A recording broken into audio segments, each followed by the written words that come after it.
The rain fell hard against the gray marble as Robert Miller parked his imported sedan at the entrance of Oak Hill Cemetery. It was exactly 3 in the afternoon on a cloudy Tuesday in April, and he had canceled 2 major meetings to be there. Like every year, on the anniversary of his mother's passing, nothing kept him from making this visit. Not even the closing of the multi-million-dollar contracts waiting for his signature on the glass desk of his office on Michigan Avenue. At 52, Robert was what business magazines called a success story. He had started from nothing, building a technology empire that now employed over 3,000 people. His routine was defined by numbers, spreadsheets, international conferences, and dinners with investors. Loneliness, however, was his most faithful companion. He lived alone in a 4,000-square-foot penthouse decorated by a renowned interior designer where every object cost more than an economy car, but none of them provided any human warmth. He grabbed the black umbrella from the back seat and walked along the uneven stone path he knew by heart. His Italian shoes sank slightly into the damp earth. The family plot was in the oldest section of the cemetery, surrounded by century-old cypresses that stood like silent guardians of memory. As he approached, he placed the bouquet of white lilies he was carrying against the polished granite headstone. Mary Miller, the plaque read, dedicated mother, woman of faith, forever missed. Robert closed his eyes for a moment, allowing himself to feel the pain he kept locked away during the other 364 days of the year. His mother had been the only person who truly knew him, the only one who loved him without expecting anything in return, the only one who saw past the successful businessman and recognized the scared boy he still carried inside. That was when he heard the voice. A boy was standing just a few feet away, completely soaked by the rain. He couldn't have been more than 11 years old. His clothes were far too large, clearly donated or found, and his bare feet were covered in mud. His dark hair clung to his forehead, and his brown eyes stared at him with a disconcerting intensity. An intensity Robert recognized, an intensity that made him stumble. "Dad," the boy said. His voice was trembling but steady. "It's really you, isn't it?" Robert felt the ground give way beneath his feet. That word, Dad, which he hadn't heard in so long, pierced through his armor as a ruthless executive like a sharp blade. He opened his mouth, but no sound came out. His eyes scanned the boy's face, desperately searching for something to confirm or deny that impossible possibility. "You have me confused with someone else," he finally managed to say, his voice weaker than he intended. "No, sir," the boy replied, taking a step forward. "I know it's you. My name is Gabriel. Gabriel Miller. You're my father." Robert felt his heart race inside his chest. Gabriel. The name he and Marianne had chosen together, back when they still believed in happy endings. The name he hadn't spoken in 9 years, ever since his ex-wife disappeared with their son after losing the legal battle for custody. 9 years of fruitless searches, private investigators, and sleepless nights wondering where that child could be. 9 years of guilt and emptiness. "That's not possible," Robert whispered, gripping the umbrella tightly as if it were an anchor. "My son disappeared. He was only 2 years old when—" "I remember you," Gabriel interrupted, his voice growing stronger.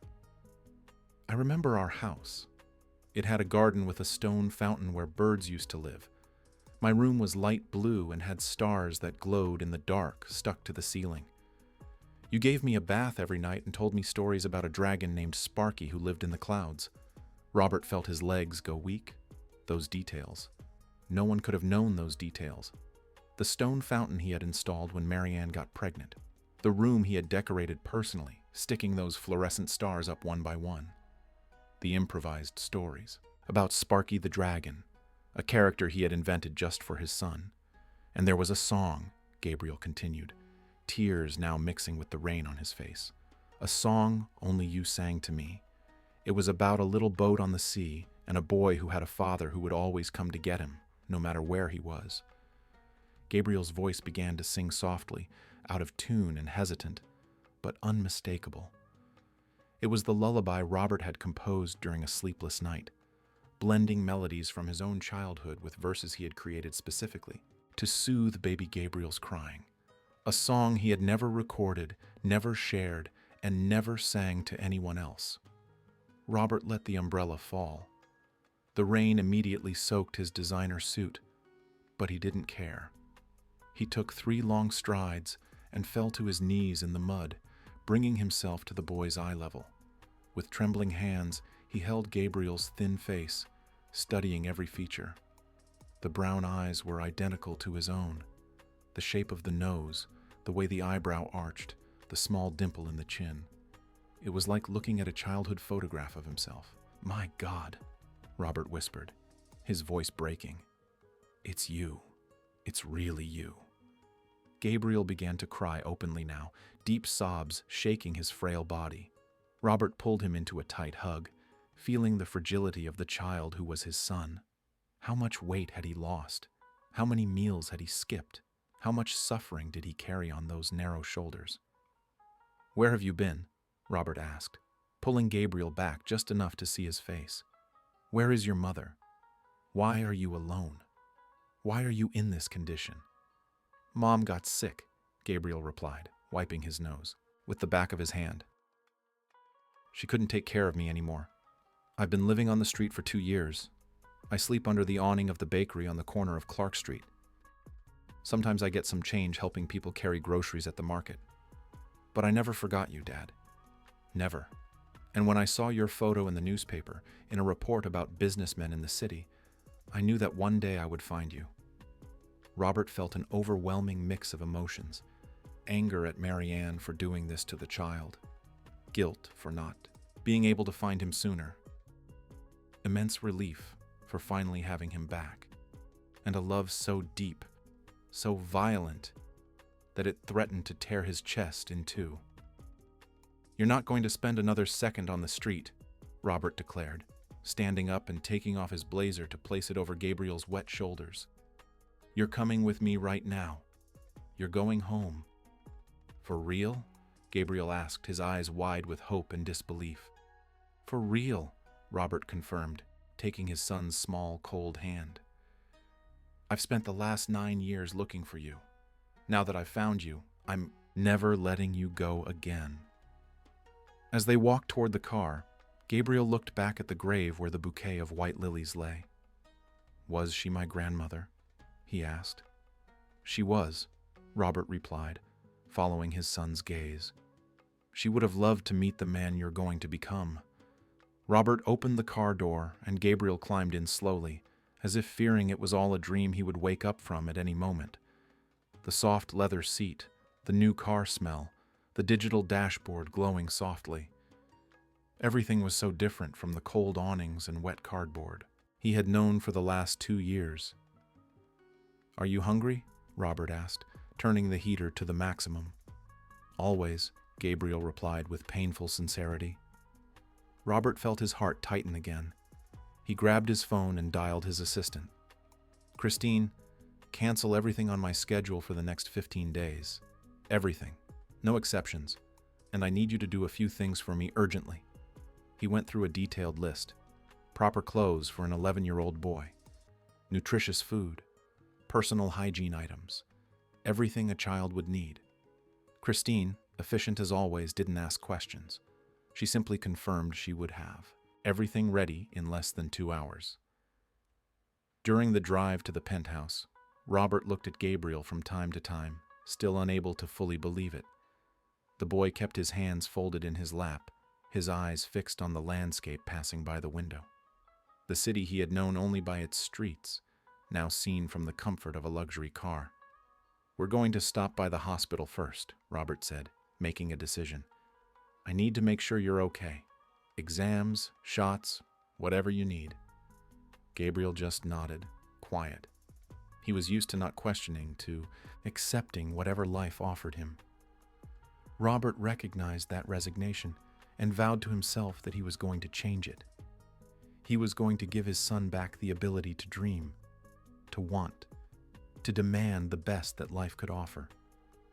At the private hospital where Robert had an executive health plan, the doctors saw them immediately. Blood tests, x-rays, nutritional evaluation. Gabriel went through it all with silent patience, only squeezing his father's hand when the needles pierced his thin skin. 3 hours later, in the pediatrician's office, Robert received the diagnosis: moderate malnutrition, anemia, and several vitamin deficiencies. Nothing that couldn't be reversed with proper nutrition and medical follow-up. But the psychological report was more concerning. Signs of trauma, difficulty trusting, and self-preservation behaviors typical of children who have lived in abandonment. "He's going to need support," the psychologist explained, a middle-aged woman with kind eyes. "Not just medical, but emotional. What he's been through leaves marks. But with love, patience, and structure, he can recover completely." "He's going to have all of that," Robert promised. "Everything." When they finally arrived at the penthouse, it was already night. Gabriel entered slowly, his eyes wide at the minimalist. Luxury. The shiny marble floors, the abstract paintings on the walls, the panoramic view of the city lights through the floor-to-ceiling windows. "This is your room now," Robert said, opening the door to one of the guest rooms. "We'll decorate it however you want. But for tonight, there are clean clothes on the bed and the bathroom is yours. You can take a hot shower and then we'll have dinner, okay?" Gabriel looked at the spacious room, at the king-size bed with impeccable white sheets, at the large screen TV on the wall, and then, for the first time since the cemetery, he smiled. A small, hesitant, but genuine smile. "Thank you, Dad," he said, and that word, Dad, sounded like the most precious thing Robert had ever heard. While Gabriel showered, Robert sat in the living room, his hands trembling slightly. Everything had changed in a matter of hours. That morning, he was just a lonely businessman following a mechanical routine. Now he was a father again. He had a responsibility, a purpose that went beyond profits and stocks. He picked up the phone and called his lawyer. He needed to legalize Gabriel's custody, to ensure that nothing and no one could take him away again. He needed to understand what had happened to Marianne, where she was, what the legal situation was. And as he listened to the sound of the shower and imagined his son finally feeling clean and safe after so long, Robert Miller, the ruthless businessman who never cried, allowed himself to shed silent tears of gratitude. His mother, even after passing, was still looking out for him. It was at her grave that the miracle happened. It was there that his life gained meaning again. What he didn't know yet was that this reunion was just the beginning of a journey that would transform not only their lives, but the lives of hundreds of other children who, like Gabriel, were waiting for a miracle on the cold streets of the city. Gabriel came out of the bathroom wrapped in a fluffy robe that was far too big for him, his damp hair leaving small droplets on his shoulders. Robert was in the kitchen, preparing a simple dinner. He wasn't the type of man who cooked often. His fridge usually held only bottled water and some leftovers from takeout. But that night, he had insisted on making something with his own hands. The table was set with white porcelain plates. There was fluffy rice, well-seasoned black beans, a golden omelet, and a green salad. Nothing extravagant, but made with care. Robert watched Gabriel's expression when he saw the food, and what he saw broke him. The boy looked at the plates with a hunger that went beyond the physical. It was a primal need of someone who had spent too much time not knowing where the next meal would come from. "Eat as much as you want," Robert said gently, serving a generous portion onto his son's plate. "No need to rush. The food is yours." Gabriel picked up the fork with both hands, still getting used to the weight of the silver cutlery. He started eating slowly at first, but soon hunger took over. Robert had to control himself not to intervene when he saw the speed at which the boy swallowed the food, barely chewing. It was the survival instinct of someone who feared the food might disappear at any moment. "Easy, son," Robert said in a soft voice. "No one is going to take your plate. You can eat slowly. And if you want more, there's plenty in the pot." Gabriel slowed down, but his eyes still darted periodically toward the kitchen, as if he needed to confirm that there really was more food available. When he finished the first plate, he hesitated before asking for more. Robert didn't wait. He already stood up and served another portion, this time even larger. "You can eat as much as you want," Robert repeated, sitting down again. "In this house, you will never go hungry again. Never again." While Gabriel ate the second portion, Robert took the opportunity to observe him better. The clothes. His assistant had provided fit perfectly. A navy blue t-shirt and gray sweatpants. Simple, but high quality. His feet, now clean and treated, were in soft slippers. It was hard to believe that just hours ago this boy was barefoot and soaked in a cemetery. After dinner, Robert showed Gabriel how the TV in the room worked, the air conditioning remote, the light switches. Everything was new to the boy, who for the last few years had lived without access to electricity or any basic comfort. Gabriel touched each object with reverence, as if they were rare treasures.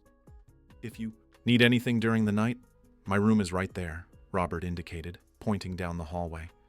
"No matter what time it is, you can call me, okay?" Gabriel nodded, but there was something in his eyes, a worry he was trying to hide. Robert noticed but decided not to push. The boy had already been through a lot that day. He needed time to process, to start trusting that this was real. "Good night, Gabriel," Robert said, kissing his son's forehead for the first time in 9 years. "I'm so happy to have you back." "Good night, Dad," Gabriel replied, his voice almost a whisper. Robert left the room, leaving the door ajar and a nightlight on in case Gabriel needed to use the bathroom. He went to his own room, but he knew he wouldn't be able to sleep easily. There was so much to process, so many emotions he had kept repressed for years that were now overflowing. He called his lawyer again, even though it was past 10 at night. He needed answers. Mark, his trusted lawyer for over 15 years, answered on the third ring. "Robert, I got your messages. I'm working on the case. But I have to tell you, the situation is complicated. Marianne dropped off the radar years ago. Her last records are from 2 years ago at a public shelter on the east side. After that, nothing. It's like she evaporated." "She was sick," Robert said. Gabriel mentioned that. "I need to find her, Mark. I need to understand what happened. I need to formalize my son's custody." "I'll intensify the search," Mark promised, "and I'll prepare all the necessary documentation. But Robert, you need to be prepared for what we might find, or not find." Robert ended the call and stared at the dark ceiling of his room. So many unanswered questions. How had Marianne fallen so far? Where was she now? Why had she abandoned Gabriel? And most painfully, how much had his legal battle for custody contributed to this tragedy? It was almost midnight when Robert heard a sound coming from Gabriel's room. A low moan, then another. He got up immediately and went there. Gabriel was lying in bed, still asleep, but clearly having a nightmare. His small body twisted under the sheets, and he murmured incomprehensible words, his face contorted in an expression of fear. "No, no, please," Gabriel moaned. "I'm hungry, please." Robert sat on the edge of the bed and placed his hand gently on his son's shoulder. "Gabriel, you're safe. You're home. You're with me." Gabriel woke up with a start, his body tense, his eyes wide, looking around without recognizing where he was. For a moment, panic took over his expression. Robert kept his hand firm on his shoulder, his voice calm and steady. "It's okay, son. You're in your room. You're safe. It was just a bad dream." Slowly, Gabriel began to relax. He recognized his father, recognized the environment. His racing breath began to slow down. Then, without warning, he began to cry. It wasn't the controlled crying from the cemetery or the restrained crying during dinner. It was the deep crying of a child who finally allowed himself to be vulnerable. Robert pulled him into a hug, letting Gabriel soak his shirt with tears. He rocked the boy gently, as he used to do when Gabriel was a baby, whispering words of comfort. "Everything is going to be okay. Daddy's here. You're safe. You'll never have to go through that again." It wasn't just a moment of consolation. They stayed like that for almost an hour, Gabriel sobbing and Robert holding on tight, until finally the crying turned into spaced-out sniffs and then regular breathing. The boy had fallen asleep again, this time peacefully, nestled in his father's arms. Robert laid him down carefully, tucked him in, and sat there watching his son sleep. How many nights had Gabriel spent alone, cold, afraid, with no one to comfort him? How many times had he cried without arms to hold him? The thought was unbearable. He stayed there until dawn, sitting in the armchair next to the bed, keeping watch. He wouldn't have been able to sleep anyway. Every time Gabriel moved or murmured something, Robert was alert, ready to comfort him if necessary. When the first rays of sun came through the window, Gabriel opened his eyes slowly. It took him a few seconds to orient himself, but when he saw Robert there, he smiled. A small smile, still hesitant, but more genuine than the night before.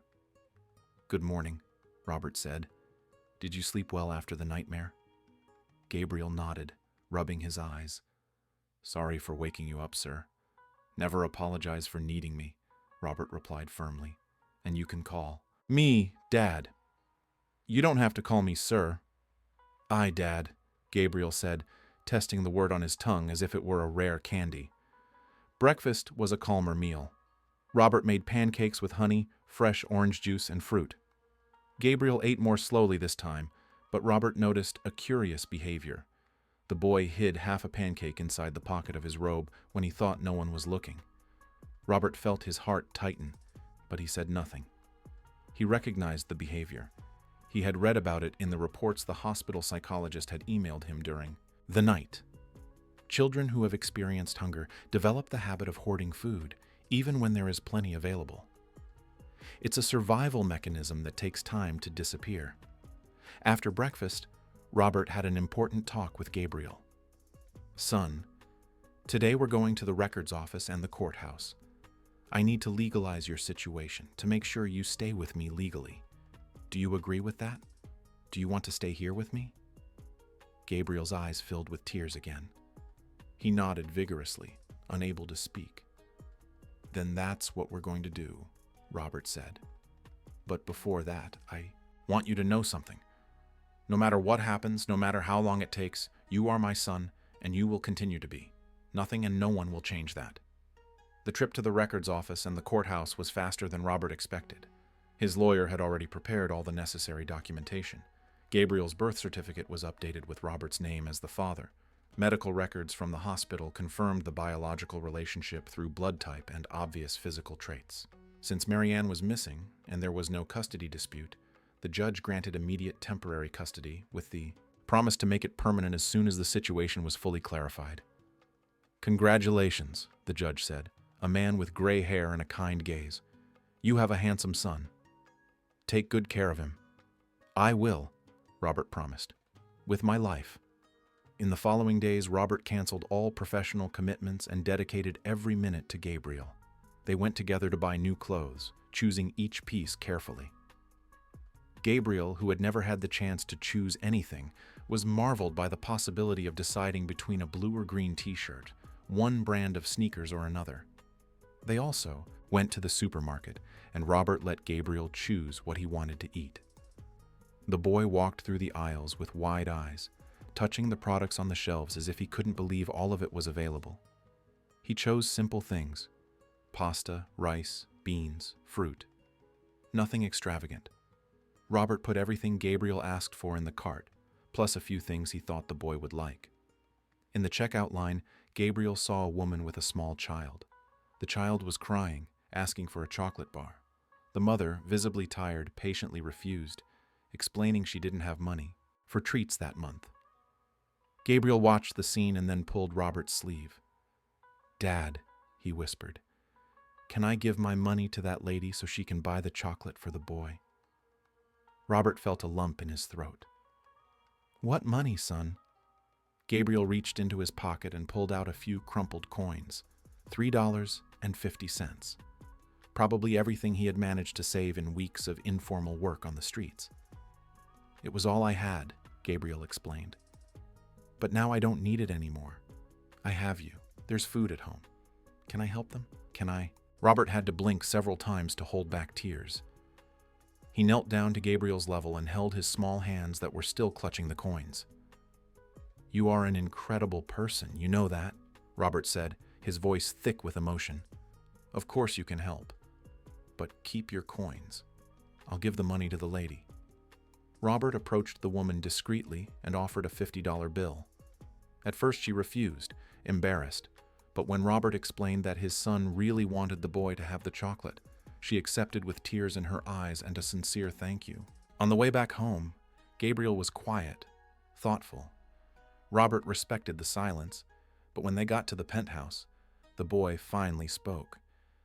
"Dad, when I lived on the street, people always walked past me without looking, like I was invisible. Only a few gave me change or food.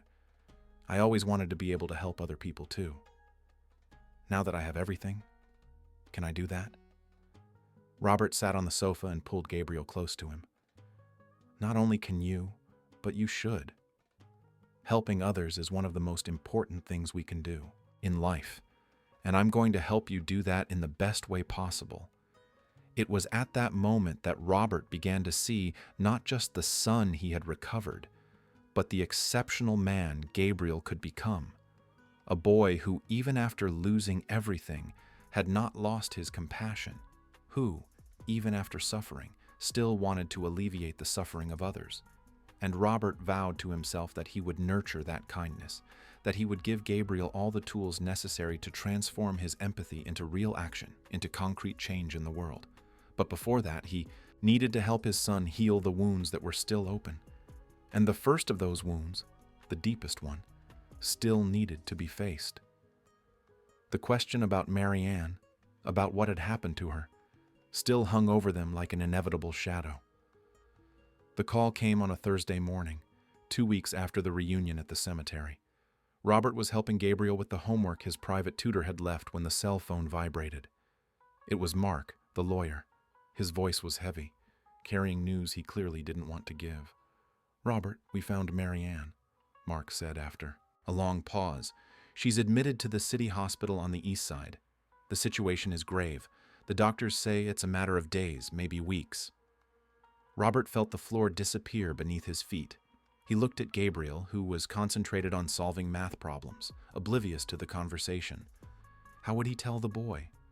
How would he prepare an 11-year-old child to lose his mother for good? "I'm going there now," Robert said. "Thanks for finding her, Mark." He hung up the phone and stood still for a moment, trying to organize his thoughts. Gabriel noticed the change in his father's expression and put down his pencil. "Did something happen?" he asked, his small voice loaded with worry. Robert took a deep breath. He had always been direct in his business. He had always believed that the truth, even if painful, was better than a lie. With his son, it would be no different. He sat down next to Gabriel and held his hand. "Son, we found your mother. She's in the hospital.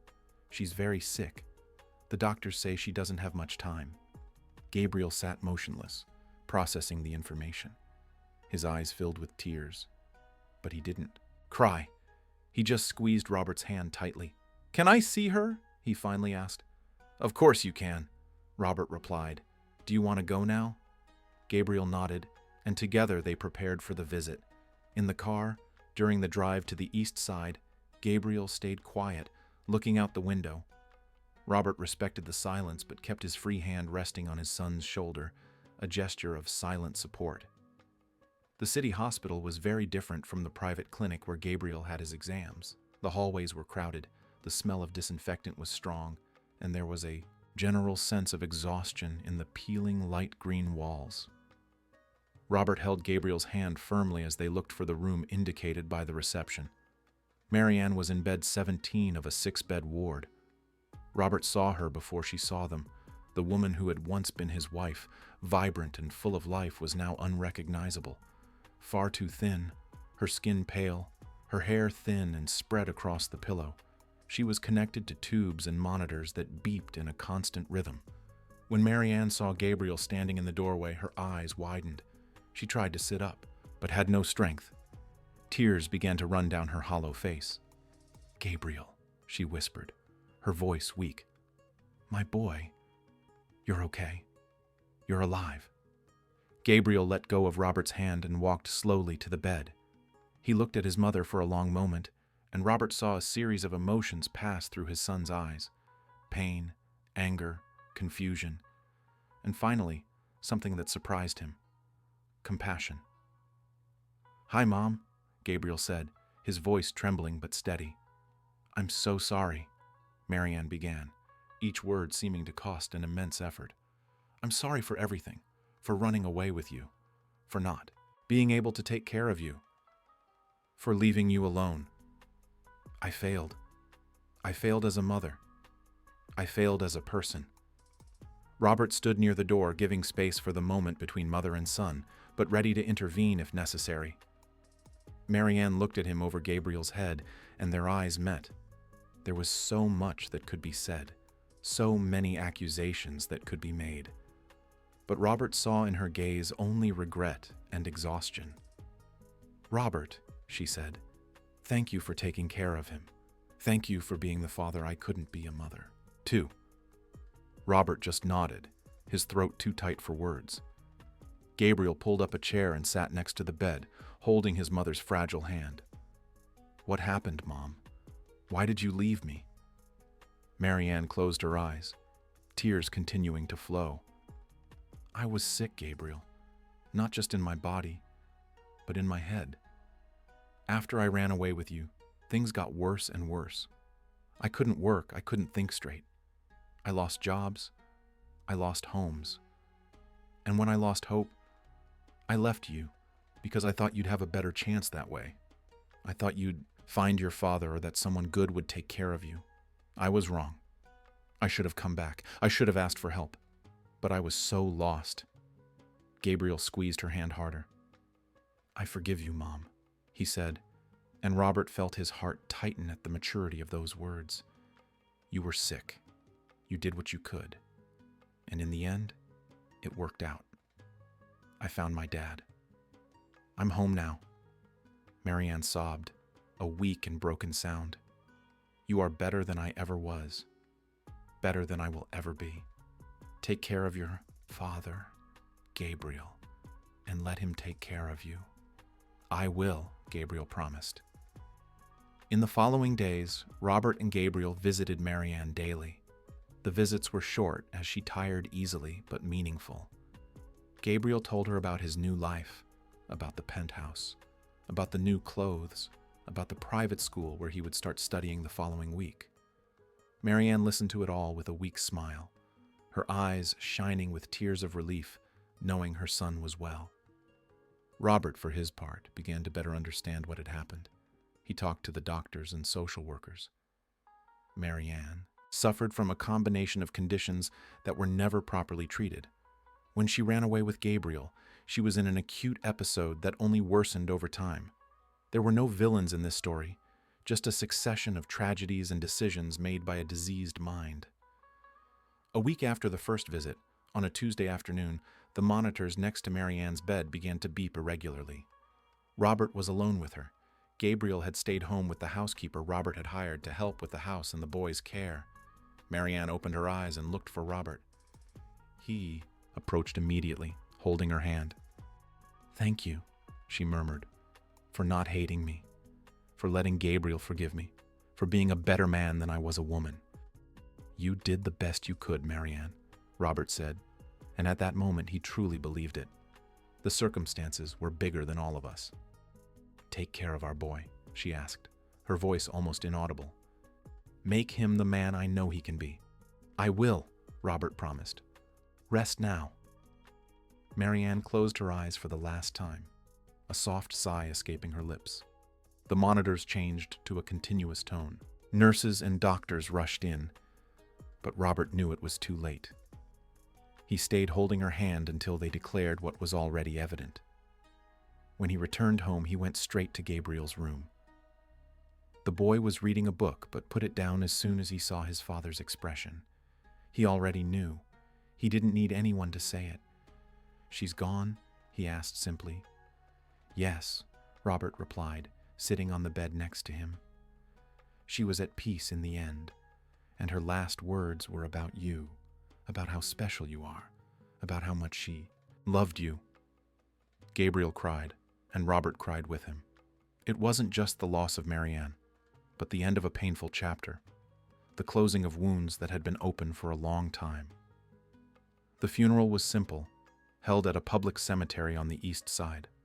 Robert covered all the expenses, ensuring Marianne had a dignified burial. Only Robert, Gabriel, Mark the lawyer, and a few people Marianne had met during her years of hardship were present. There were no long speeches or dramatic displays. Gabriel placed a white rose on the casket and said softly, "Goodbye, Mom. Thank you for giving me life. Rest now." In the weeks that followed, Robert saw Gabriel process his grief in a surprisingly mature way. There were difficult days, of course, moments when the boy was quiet and introspective. But there was also lightness, a sense of liberation. The uncertainty about his mother, which had hung over them like a cloud since the reunion, had been resolved. Now they could move forward.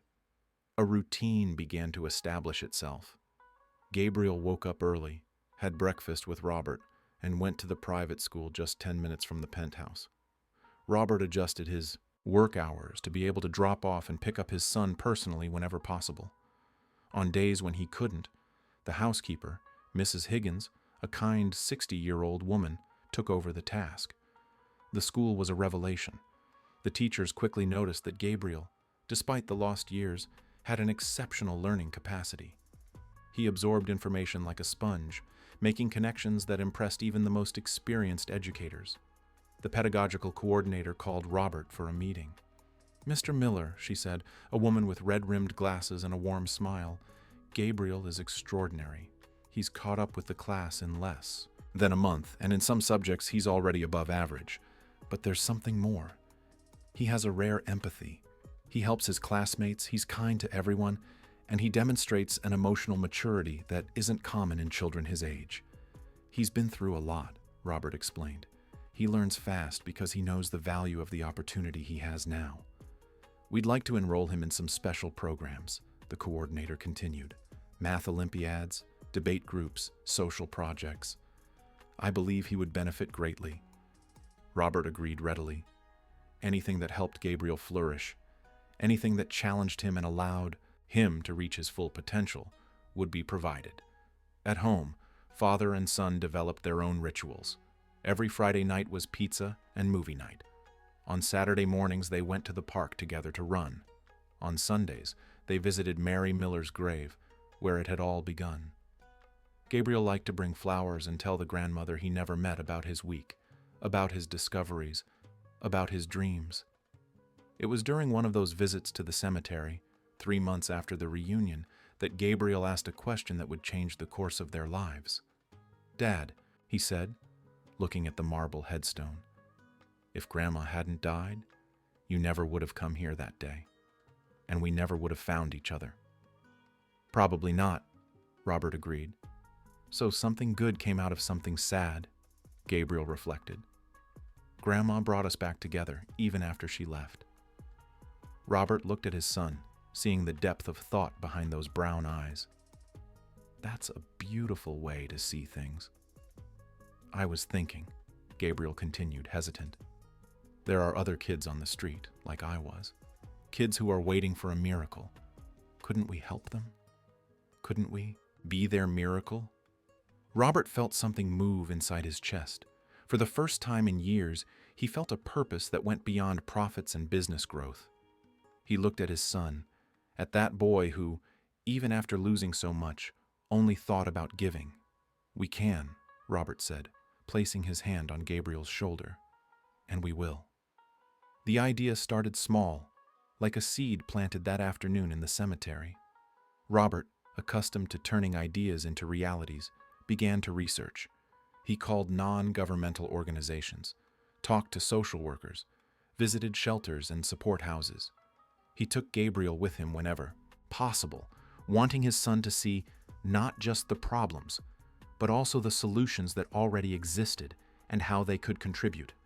It was during one of those visits to a shelter on the south side of Chicago that everything became clear.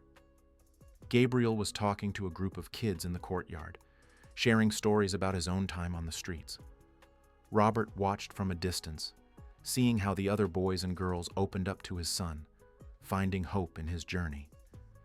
A 9-year-old girl named Bella held Gabriel's hand as he spoke. Her eyes were wide, soaking, in every word like a survival manual. When Gabriel finished telling her how he had found his father, Bella asked with a voice full of longing, "Do you think I can find my family one day too?" Gabriel looked at Robert, who walked over and knelt beside them. "We can't always find the family we were born into," Robert said gently. "But we can always create new families, chosen families, built on love and care." That night, back at the apartment, Robert and Gabriel sat at the dining room table and started drawing up a plan. Gabriel grabbed a pen and paper, and together they began listing what needed to be done. "First, we need a place," Gabriel said, writing in a handwriting that was still a bit childish but growing firmer. "A place where kids can be safe, eat, sleep, and study." "And not just that," Robert added. "They need counseling, mentoring, and opportunities. They need hope." "We can call it Project Star," Gabriel suggested, looking up at the ceiling where the glow in the dark stars still shone. "Because everyone deserves to shine." Robert felt his eyes well up. His 11-year-old son had more wisdom and compassion than most adults he knew. "Project Star," he repeated. "It's perfect." Over the following weeks, Robert dove into the project with the same dedication he applied to his business. He hired a team specialized in the nonprofit sector, lawyers to structure the foundation, educators to develop the curriculum, and psychologists specialized in childhood trauma. He bought a plot of land on the west side, a spacious property that used to house a failed private school. Gabriel was involved in everything. On Saturdays, he went with Robert to visit the construction site. He gave his opinion on the wall colors, how the rooms should be, organized, and the common areas. He wanted everything to be welcoming, so that the kids who arrived would feel at home, not like they were in a cold institution. "Every room needs to have at least one window," Gabriel insisted during a meeting with the architects. "When I was on the street, the worst thing was not being able to see the sky, not knowing if it was day or night when I was under those heavy awnings." The architects took notes, impressed by the unique perspective Gabriel brought. He wasn't just designing a space, he was designing the home he wished he had found when he needed it most. As Project Star took shape, Gabriel's life flourished in other areas too. At school, he excelled more and more. He participated in his first math Olympiad and placed in the top 10 in the state. He joined the debate club and quickly became one of the most persuasive speakers, able to argue complex issues with logic and passion. But it was in the school's social project, a mentoring program where older students helped underprivileged kids with tutoring, that Gabriel truly found himself. At 11, he was one of the youngest mentors, but also one of the most effective. The kids connected with him because they knew he understood their struggles, their difficulties, and their pain. Robert watched one of these mentoring sessions once. Gabriel was helping a 7-year-old boy with math. The boy was frustrated, saying he was too stupid to learn. Gabriel leaned down to his level and said with absolute conviction, "I used to think I was stupid too when I was on the streets. I couldn't read well and I didn't understand numbers, but you know what I found out? No one is stupid. Some people just need more time and someone who believes in them. And I believe in you." The boy started to cry, and Gabriel hugged him, waiting patiently until he was ready to try again. When they finally solved the problem together, the smile on that boy's face was worth more than any academic trophy. At home, Robert and Gabriel continued to build their relationship. There were challenges, of course. Gabriel still had occasional nightmares and would sometimes hide food in his room out of instinct. But every day the trust grew. Every day the wounds healed a little more. One night, while they were having dinner, Gabriel asked a question that caught Robert off guard. "Dad, have you ever thought about getting married again? Or having more kids?" Robert put down his fork, processing the question. He hadn't thought much about it. After the disaster with Mary, he had buried himself in work, avoiding relationships. And now, with Gabriel back, he felt complete. "Why do you ask?" Robert replied, curious. Gabriel shrugged, trying to act casual, but Robert saw the real concern behind the question. "I was just thinking that you deserve to be happy too, and it would be cool to have siblings." Robert smiled, touched by his son's concern. "I am happy, Gabriel. Very happy. Having you back is more than I ever dreamed of, but if someone special ever comes along, you'll be the first to know. And as for siblings, well, Project Star is going to bring a lot of kids into our lives." Gabriel smiled, satisfied with the answer, and they went back to their dinner. But the conversation planted a seed in Robert's mind. He had been so focused on being a father, on working, and on building the project that he had truly forgotten to live other parts of his life. Maybe, in time, he could open himself up to new possibilities. 6 months after their reunion, Project Star was ready for its grand opening. The old school had been completely transformed. There were cozy dormitories for 50 children, classrooms equipped with the latest technology, a library with thousands of books, sports courts, gardens, and even a small theater. The staff included educators, psychologists, social workers, cooks, nurses, and security. Robert hadn't spared any expense, investing a significant portion of his personal fortune into the project. But more important than the money was the vision guiding it. Every child who arrived there would be treated not as a case, but as a unique individual with unlimited potential. The opening ceremony was emotional. There were city officials, representatives from other nonprofits, and the media. But the most impactful moment was when Gabriel took the stage in the main courtyard to give a speech. At 12 years old, Gabriel was taller and stronger, but he still had those deep eyes full of empathy. He held the microphone with steady hands and looked out at the gathered crowd. "Less than a year ago, I was sleeping on the streets." His clear voice began, echoing through the courtyard. "I was hungry, I was cold, and I was scared. I thought no one cared, that I was invisible. But my father found me, and he showed me that I mattered, that I had value, that I deserved love and opportunities." He paused, looking at Robert in the front row, whose eyes were already shimmering with tears. "Project Star exists because we believe every child deserves the same chance I had. We can't give everyone a biological father, but we can give them a family. We can give them hope. We can show them that where we start doesn't determine where we can go." The audience applauded, many with tears in their eyes. Gabriel continued, "My father always says that true success isn't measured by how much money we have, but by how many lives we touch. Today, we start touching those lives. Today, we light the first stars." When Gabriel stepped off the stage, Robert hugged him tight. "I'm so proud of you," he whispered. "I learned from the best," Gabriel replied, smiling. The first children arrived the following week, 5 boys and 3 girls, ages 7 to 14, all coming from situations of extreme vulnerability. Gabriel insisted on being there the day they arrived, helping to welcome them, showing them the facilities, and talking to each one. One of the girls, an 8-year-old named Sophie, was especially terrified. She hid behind the adults and flinched whenever someone moved too fast. Gabriel approached her slowly, kneeling to get on her eye level. "Hi, Sophie," he said softly. "I know you're scared. I was too when I first got to my dad's house. But can I tell you a secret? It's different here.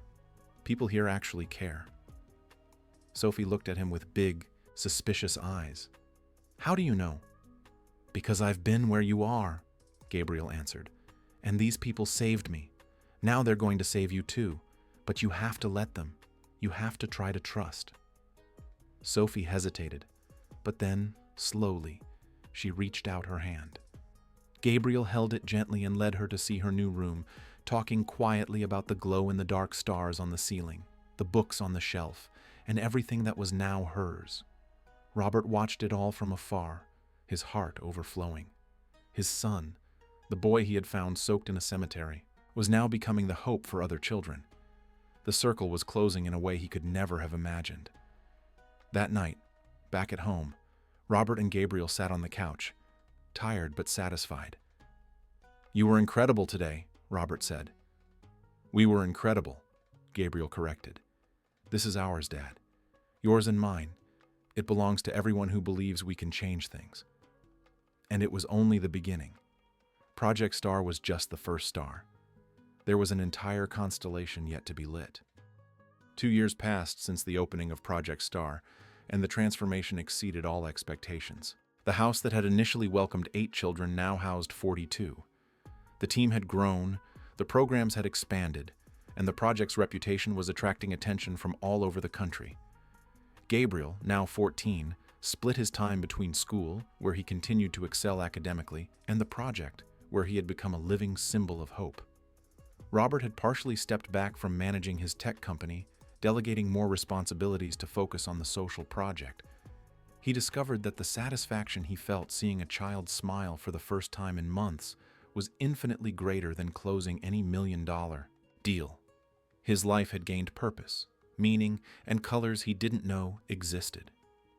Saturday morning started like many others. Robert and Gabriel were having breakfast together, planning their weekly visit to Project Star. But something different happened when Robert opened the newspaper.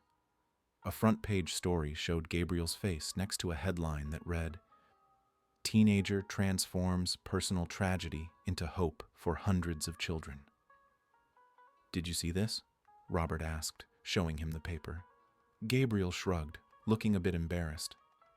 "The reporter came for an interview last week. I didn't think it would be a cover story." Robert read the article carefully. The report told Gabriel's story, from his time on the streets to his transformation into one of the most influential young voices in child protection. It quoted children he had mentored, teachers impressed by his abilities, and social workers who saw him as a unique case of resilience. "You're becoming an inspiration," Robert said, the pride clear in his voice. "I just want to help," Gabriel replied. "People make it sound like I'm special, but I'm not. I was just lucky to be found. By you." That humility was one of Gabriel's most striking traits. Despite all the attention and recognition, he remained grounded, always remembering where he came from and always focused on giving back. That same day, during the visit to the project, something unexpected happened. A man in a sharp suit, accompanied by a woman with a professional camera, was waiting at the gate. He identified himself as a producer for a national television program that wanted to make a documentary about Project Star and Gabriel's journey. Robert was hesitant and protective. "I don't want my son to become a spectacle," he said firmly. "That's not the intention, Mr. Silva," the producer explained. "We want to show the reality, to inspire others to act. Stories like yours need to be told. They can change perspectives, mobilize resources, and save lives." Gabriel, who had overheard the conversation, touched his father's arm. "Can we think about it?" he asked. "If it can help more kids, maybe it's worth it." After much reflection and discussion, they agreed to the documentary, but set clear rules. No excessive dramatization, no exploitation of the children in the project, and a focus on the message and solutions, not just the problems. Filming took place over 3 months. The cameras followed Gabriel at school, where he was now a freshman in high school and already participating in national academic competitions. They filmed his mentoring sessions with the kids at the project, intimate moments where his empathy and wisdom shone through.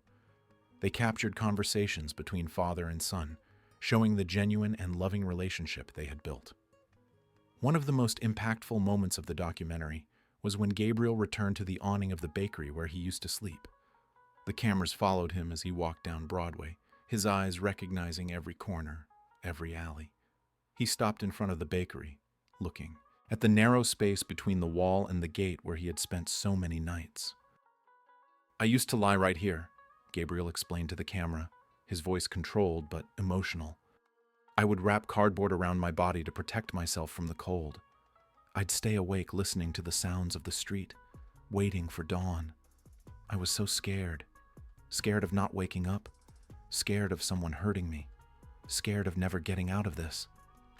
He paused, taking a deep breath. "But I also had hope. Every night before I went to sleep, I thought about my dad. I remembered his voice singing that lullaby. And I told myself that one day I was going to find him, that one day everything would get better. The bakery owner, Mr. Arthur, recognized Gabriel and came out to greet him. "Is this the boy I used to see here?" he asked, his eyes wide. "You've grown, young man, and you're doing well, thank God." Gabriel hugged Mr. Arthur, who had occasionally given him day-old bread when he could. "Thank you for being kind to me back then," Gabriel said. "Small kindnesses save lives." That scene was one of the most shared when the documentary aired. It went viral on social media, sparked discussions on talk shows, and inspired fundraising campaigns. Project Star began receiving donations from all over the country. Companies offered partnerships, other NGOs asked for consulting to replicate the model, and most importantly, dozens of families volunteered or signed up for adoption processes. Gabriel handled the media attention with surprising maturity. He gave interviews always focusing on the project, not himself.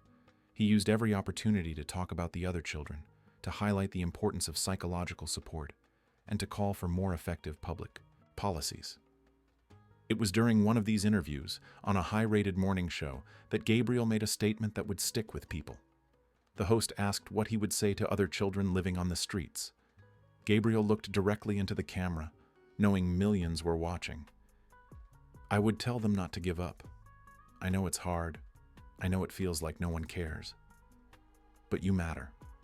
Each one of you has value, has potential, and has the right to a better future. And to the adults watching, I ask, look, see these children. They aren't invisible.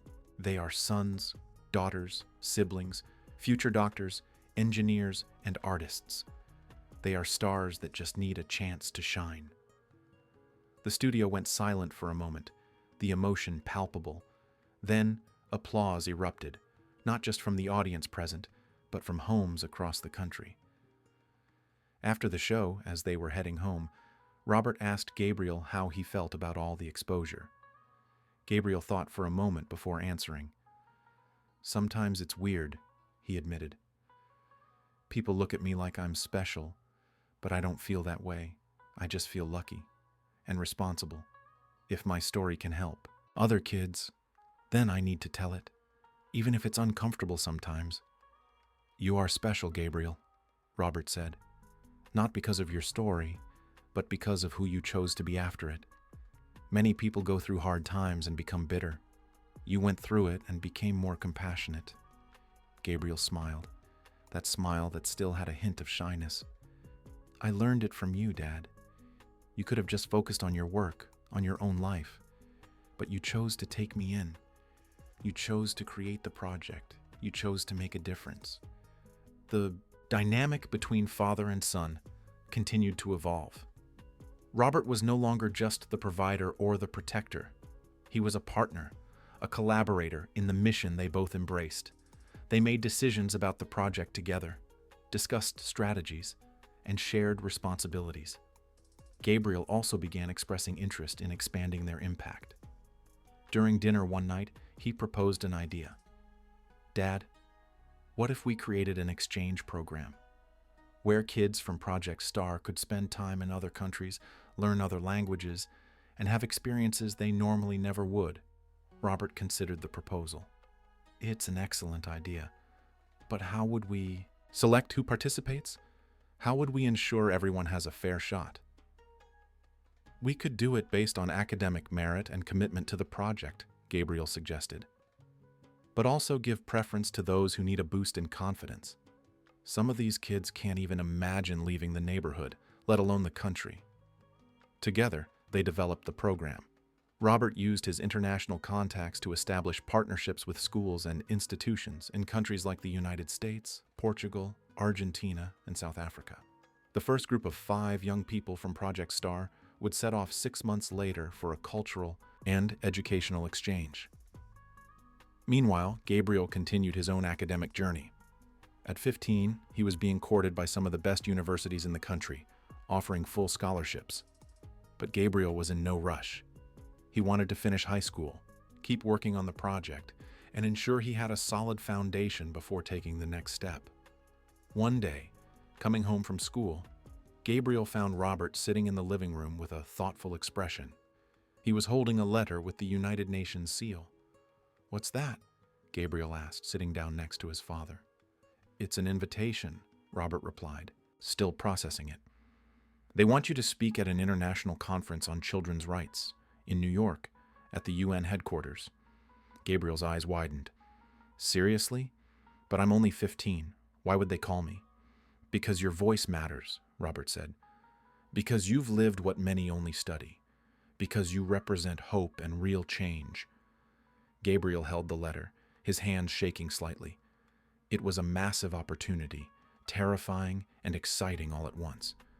A chance to amplify his message to a global audience and influence policies that would affect millions of children. "Do you think I should accept?"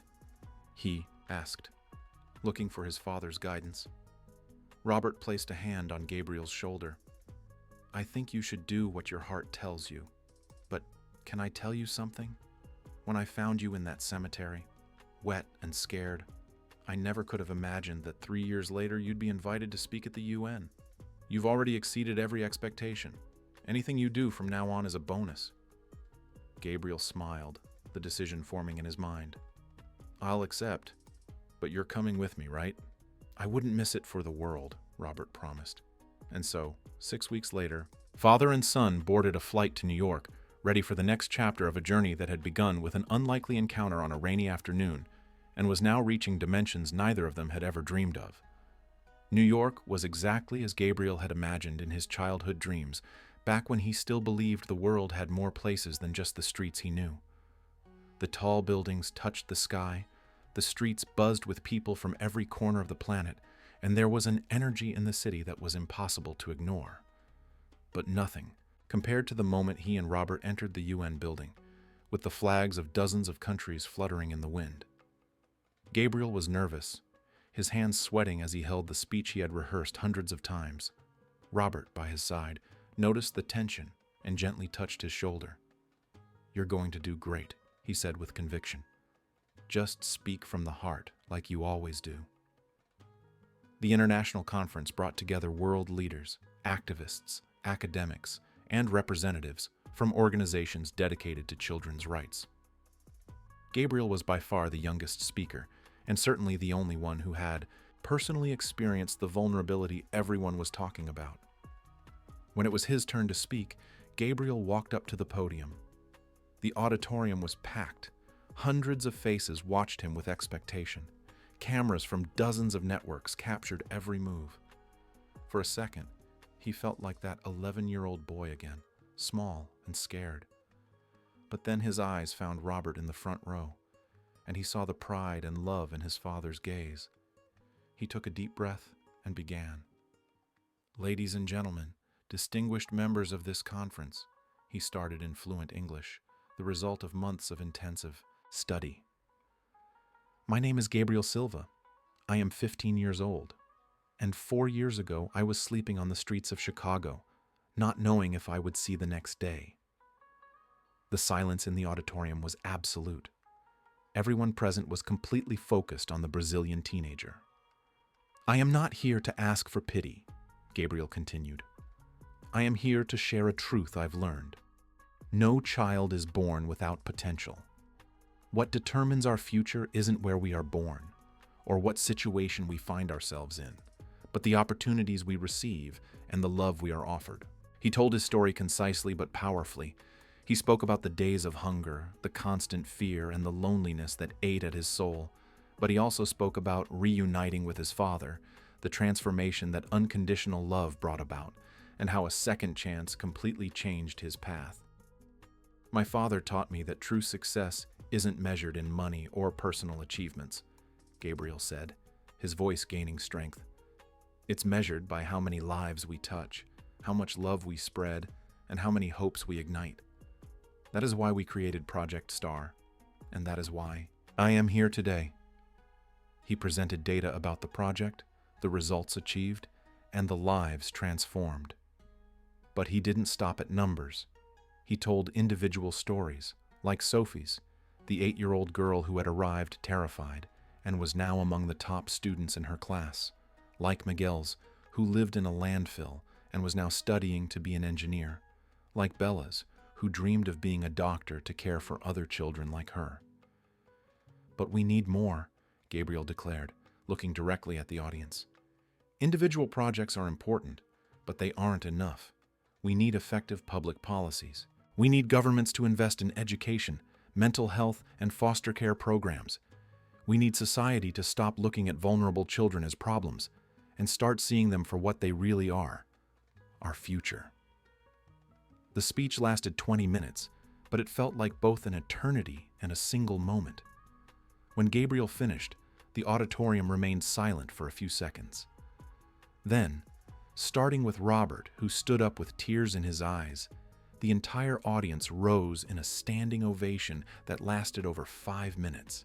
In the following days in New York, Gabriel participated in panel discussions, gave interviews to international media, and met with leaders from NGOs and even representatives from UNICEF. Every conversation opened doors, created opportunities, and established partnerships that would benefit not only Project STAR but similar causes around the world. One of those meetings was particularly memorable. An elegant woman with gray hair, the director of one of the largest philanthropic foundations in the world, invited Gabriel and Robert for coffee. Her name was Elizabeth, and she had a proposal. "Gabriel, your work is inspiring," she said, "and we want to help expand it. Our foundation is willing to invest $10 million to create replicas of Project STAR in 10 major cities and eventually expand to other countries in Latin America." Robert and Gabriel looked at each other, stunned. It was more money than they had ever dreamed of, more reach than they imagined possible. "But there is one condition," Elizabeth continued. "You need to stay involved, Gabriel. Your voice, your story, and your vision are essential. We don't just want to replicate a model. We want to keep the spirit you created." Gabriel didn't hesitate. "I will be involved for as long as it takes. This is my life's mission." Back in the States, the reality of the commitment they had made began to take shape. Gabriel, now 16 and in his sophomore year of high school, had to balance his studies, his involvement in the original project, and now the consulting and planning work for the new units. Those were intense months. Gabriel traveled on weekends to different cities, helping to select locations, train teams, and establish programs. In Chicago, he kept up his school routine, maintained his mentoring sessions, and participated in academic competitions. Robert watched with a mix of pride and concern. "Son, aren't you overworking yourself?" he asked one night, finding Gabriel still awake at midnight, reviewing plans for a new unit. "I'm tired," Gabriel admitted, "but it's a good kind of tired. I feel like every hour invested is worth it. Every child we manage to reach justifies the effort." "Just promise me you'll take care of yourself too," Robert asked. "You can't help anyone if you aren't okay." Gabriel hugged his father, a gesture that still brought him comfort and security. "I promise, and thank you for always reminding me of that." At 17, Gabriel was accepted into 3 of the best universities in the country, all offering full scholarships. He chose to study international relations in Chicago, allowing him to stay close to the original project while preparing for an even greater impact. The high school graduation ceremony was emotional. Gabriel was chosen as the class valedictorian, and his speech didn't focus on academic achievements or career plans. It was about gratitude, second chances, and the responsibility everyone has to make the world a little better. As he spoke, Robert thought about the journey they had traveled together. Who would have thought that a chance encounter in a cemetery would change so many lives? Not just theirs, but the lives of hundreds of children who now had hope. Project STAR continued to grow. By the time Gabriel was 20, there were 15 units across the country, serving over 600 children. The success rate was impressive. 80% of the children who went through the program achieved successful family reintegration or loving adoption. The other 20% remained in the project until they reached adulthood, always with guidance and support. Many of these children, following Gabriel's example, returned as volunteers once they were stable. A virtuous cycle was created where those who were helped became helpers, multiplying the impact exponentially. Gabriel now graduated in international relations with highest honors, worked full-time on the project, which had officially become a recognized international NGO. He continued giving lectures around the world, raising funds, and inspiring changes in public policy. But his greatest pride wasn't the plaques on the wall or the international awards he had received. It was when he visited the units and saw the sparkle in the children's eyes. The same sparkle Robert had seen in his eyes that afternoon in the cemetery. The sparkle of hope. At 25, in a ceremony at the UN headquarters, Gabriel received the International Humanitarian Award from the United Nations, one of the most prestigious honors in the field of human rights. He took the stage, now a grown man, but still carrying that essence of compassion that had defined him since childhood.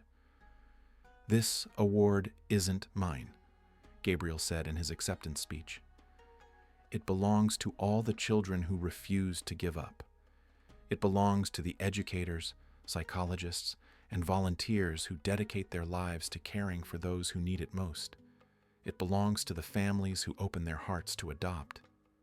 But mainly, it belongs to my father, Robert Silva." He looked for Robert in the audience, who was already standing, tears streaming freely down his face. "He found me when I was lost. He loved me when I felt unlovable. He believed in me when I didn't believe in myself. And he taught me that true, unconditional love can heal any wound and transform any destiny." Robert joined Gabriel on stage at his son's invitation, and father and son embraced to the emotional applause of world leaders and activists. It was the perfect image of redemption, love, and hope. Today, at 30, Gabriel continues his work. Project STAR is now present in 12 countries with over 50 units. Thousands of children have already gone through the program, and the results continue to be extraordinary. Robert, at 62, still participates actively, but with less intensity. His greatest joy is seeing the son that fate gave back to him transform the world. Every Tuesday afternoon, Robert visits Mary's grave. He lays white lilies and tells his mother about Gabriel's achievements, about the lives they saved together, and about how that rainy afternoon changed everything. Gabriel goes with him whenever he can. Together, they give thanks, in silence, for the coincidence that wasn't a coincidence, for the meeting that was destined to happen. And when they leave the cemetery, they invariably pass by the awning of the old bakery. The space is empty now. There are no children sleeping there. Not under that awning, at least. But Gabriel knows that in other corners of the city, the country, and the world, there are still children waiting for a miracle. And as long as there are, he will keep working. Because he learned that every life matters, that every child deserves to shine, that unconditional love can, in fact, transform the world. Robert's house, once empty and cold, now buzzes with life. Gabriel married Caroline at 28, a psychologist he met while working on the project. Together they have 2 children. Mary, 3 years old, named after the great-grandmother she never met but who somehow made everything possible, and Luke, 1 year old. The children love it when Grandpa Robert tells stories about dragons that live in the clouds, the same stories he told Gabriel decades ago. And when Mary asks where the stories come from, Robert looks at Gabriel with a meaningful smile and says, "They come from love, my dear. Everything that is truly important comes from love." And so, the life that began so tragically, marked by separation and suffering, transformed into a legacy of hope that will continue for generations. Because in the end, it doesn't matter where we start our journey. What matters is who we meet along the way, who we choose to be, and how much love we manage to spread through the world. The end. What an incredible story, right? If Gabriel and Robert's journey touched your heart, if you believe in the transformative power of unconditional love, then this message is for you. Every week we share moving stories like this one, narratives that remind us of human kindness, the resilience of the spirit, and the power each of us has to make a difference in someone's life. If you want to keep being inspired, subscribe to the channel and hit the bell icon so you don't miss any new stories. Leave a like if this story moved you, and tell us in the comments. What was the moment that touched you the most? Was it the reunion in the cemetery? Gabriel's forgiveness of his mother? Or maybe the speech? At the UN, your opinion matters and helps us create more content that truly makes an impact. Share this story with someone who needs hope today, because just as Robert found Gabriel on that rainy afternoon, maybe your words can be the encounter someone else is waiting for. We'll see you in the next story. Until then, keep believing in love, keep spreading kindness, and keep being the star that someone needs to see shine.